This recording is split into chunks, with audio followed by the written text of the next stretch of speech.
दरवर्षीप्रमाणे यंदासुद्धा दिव्यांग कला केंद्रातील दिव्यांग मुलांसोबत विशेष रक्षाबंधनाचा कार्यक्रम दिव्यांग कला केंद्राचे संस्थापक किरण विष्णू नागती यांच्या पुढाकाराने आयोजित करण्यात आला होता। गेली अनेक वर्ष हा व इतर समाज उपयोगी उपक्रम किरण नागती यांच्या पुढाकाराने सातत्याने राबवले जातात। त्याचाच एक भाग म्हणून रक्षाबंधन सणानिमित्त हा कार्यक्रम आयोजित करण्यात आला होता। या रक्षाबंधनासाठी दिव्यांग कला केंद्रातील मुलांनी स्वतः राख्या बनवल्या होत्या। या कार्यक्रमासाठी नौपाडा पोलीस स्टेशनचे वरिष्ठ पोलीस निरीक्षक योगेश आव्हाड हे प्रमुख अतिथी म्हणून उपस्थित होते।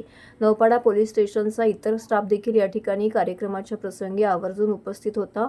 या दिव्यांग कला केंद्रातील दिव्यांग बहिणींनी यावेळी नौपाडा पोलीस स्टेशनचे वरिष्ठ पोलीस निरीक्षक योगेश आव्हाड यांना व इतर पोलीस बांधवांना राख्या बांधल्या। तसेच महिला पोलिसांनीही दिव्यांग बांधवांना राख्या बांधल्यात।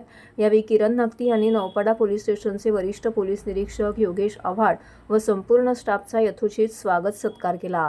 यावेळी किरण नागती, योगेश आव्हाड यांनी उपस्थित विद्यार्थ्यांना मार्गदर्शन केलं। सदर कार्यक्रम प्रसंगी दिव्यांग कला केंद्राचे सर्व विद्यार्थी, पालक, पोलीस स्टाफ, आयोजक किरण नागती, संध्या नागती इतर मंडळी मोठ्या संख्येने उपस्थित होते।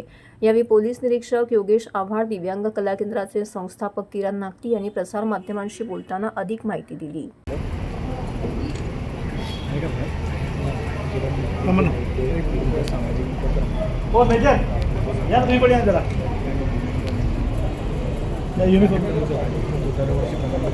आरती आरती पुढे येऊ दे पहिले।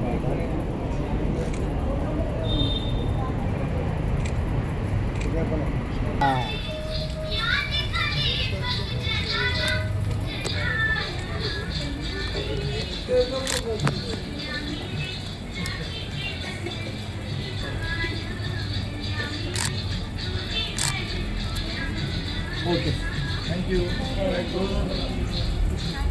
आणि ग्रुप फोटो काढू।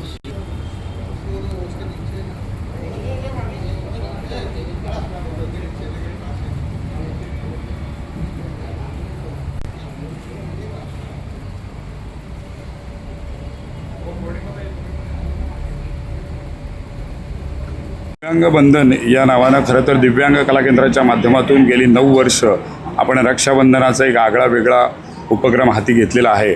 आणि तो नारळी पौर्णिमेच्या दिवशी आपल्या विभागातले, नौपाडा विभागातले वरिष्ठ पोलीस निरीक्षक जे कोणी असतील त्यांच्या खरं तर उपस्थितीत होतो। आता सध्याच नवनियुक्त असलेले योगेश आव्हाड सर, जे वरिष्ठ पोलीस निरीक्षक नौपाड्याचे आहेत, ते स्वतः इथे आहेत। क्राईमच्या नौपाड्याच्या PI काटतरे मॅडम आहेत, फडतरे मॅडम आहेत।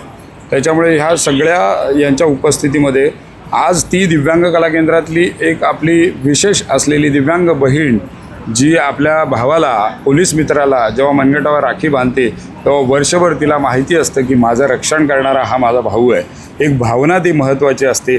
आपण नेहमी असं म्हणत असतो की ह्यांना सहानुभूती तर आपण देतो, पण ह्यांचं रक्षण करणारा जो पोलीस मित्र आहे, पोलीस भाऊ आहे, ती एक भावना त्यांच्यामध्ये जागरूक राहावी। त्यांनासुद्धा असं वाटावं की माझा भाऊ आहे। आणि त्यामुळे ती मनगटावर बांधलेली राखी मला असं वाटतं त्यांना वर्षभर एक खूप वेगळा आत्मविश्वास निर्माण करते। तसंच ज्या महिला पोलीस माझ्या भगिनी असतात त्या आमच्या मुलांच्या हातावर राखी बांधतात तेव्हा त्यांनासुद्धा असं वाटतं की माझी बहीण आहे जी माझं रक्षण करेल। त्यामुळे एक वेगळी भावना निर्माण होते आणि हा सण उत्सव, भावा बहिणीचं नातं जपण्याचा सुद्धा मला असं वाटतं ह्या माध्यमातून कार्यक्रम इथे आपण समोर दिसतो। निश्चितच दिव्यांग कला केंद्राच्या माध्यमातून जो दिव्यांग बंधन हा जो रक्षाबंधनाचा आज आयोजित केला गेलेला आहे, यामध्ये पोलीस प्रशासनाला बोलावून त्यांच्या हातावर दिव्यांग ज्या महिला आहेत आणि त्यांच्या माध्यमातून जे काही राखी बांधून पोलीस विभागाप्रती सुद्धा एक अधिक जबाबदारीची जाणीव या कार्यक्रमातून आम्हाला निर्माण झालेली आहे। दिव्यांगाला समाजात कडून जी सहानुभूती मिळते त्या सहानुभूतीबरोबरच त्यांना त्यांच्या संरक्षणाची जाणीव होणे अत्यंत आवश्यक आहे। आणि त्याकरता पोलीस विभाग नेहमीच तत्पर राहील आणि समाजाने सुद्धा याचा बोध घेऊन अशा दिव्यांग व्यक्तींच्या संदर्भाने सहानुभूतीची जाणीव ठेवूनच त्यांच्याप्रती समाजाची एक जबाबदारी आहे।